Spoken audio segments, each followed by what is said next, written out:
is Thursday, December 17th, 2015, and the title of today's rant will be The Age of Anger, Right-Wing Inspired.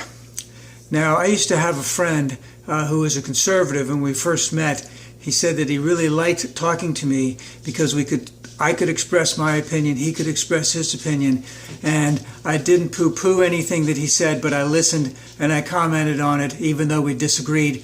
Yeah, we talked a fair amount. We talked about doing some things together, collaborating. It never happened. And during the election of 2012, I would occasionally text him, and I would jokingly say, "Okay, what is the contrived right-wing outrage of the day?" So what is it that you're going to do? What's coming up in your area that's going to outrage your base, going to get their anger up and get them to the polls? And of course, this has been going on for hundreds of years, obviously. And but it seems to have taken such a very big dark turn after Clinton got elected, because remember, from 1980 to 1992 was all Republicans, and then Clinton came in, and the Republicans were extremely upset that they had lost to this hillbilly. And of course, the new media was coming in. The internet was just basically in. There wasn't tweeting at that time, obviously, and no texting at the time. But right-wing radio was coming out. So people on the conservative side could get a steady dose of this stuff day in and day out. And of course, fear and anger sell very, very well with the right-wing base. Now that friend, he was working, he had worked for a number of conservative groups, and he went to this one job, and they were very, very conservative, yeah. And I noticed in the 2012 election that some of his comments to me would be, this stuff that was so far out there, I couldn't even relate to it. The incredible conspiracy theories and stuff.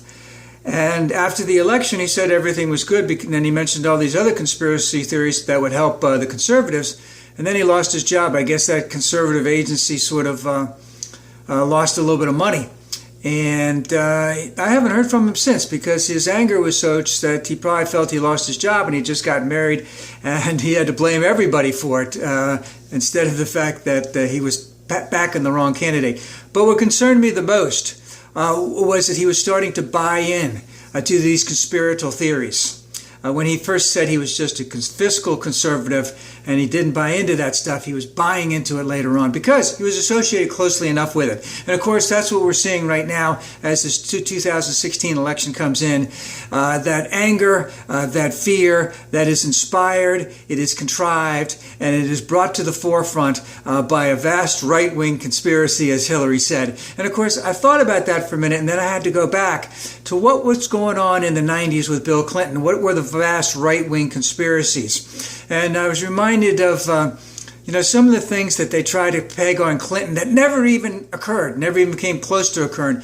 Like there were all these airfields that Clinton approved of in Arkansas, that weren't even paved, and all kinds of drugs were coming in to there. I believe that came out of Troopergate, and then the Troopergate thing also talked about how these state troopers whose charge was to protect Clinton when he was governor. I think he was governor 5 or 6 times. Basically made sure that that Clinton wanted women around, let's put it that way, and they had to go out of their way to get these women to satisfy Bill Clinton.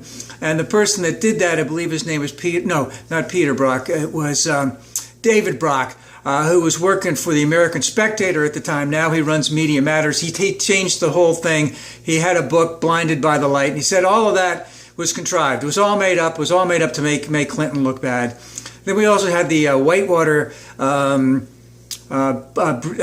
deal, and all of the stuff that the Republicans said never really occurred. Basically, Bill Clinton, invested some money with a banker, and they invested in what I like to call a hillbilly land deal to have some resort stuff on a river there in Arkansas, and it went bad. It just went bad. But all of the stuff that came out about it just brought the anger out into the people. And then the last one would be on Vince Foster, who committed suicide, and all of the stuff about how the Clintons had him murdered. And the reason why I bring this up, the last thing also was when Hillary was trying to run that healthcare thing that didn't get approved. It got shot down pretty tough. They came at her really, really hard.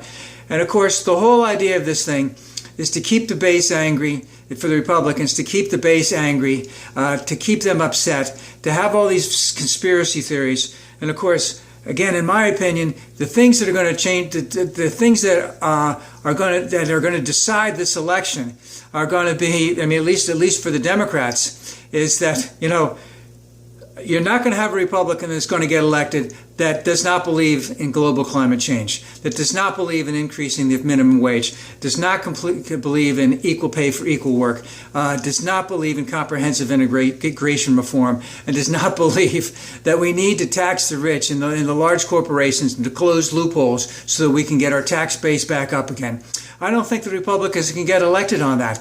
But you see, they're going to throw out this, they're going to throw out that. The immigration is going to be a big thing. And it's all contrived. It's all made up. It's all made up for fear. It's all made up for anger. And I'd just like to bring the one thing to close it today. I saw the other day is that all of these people, now they say that terrorism is what's upsetting, is the most important thing on Americans' minds right now.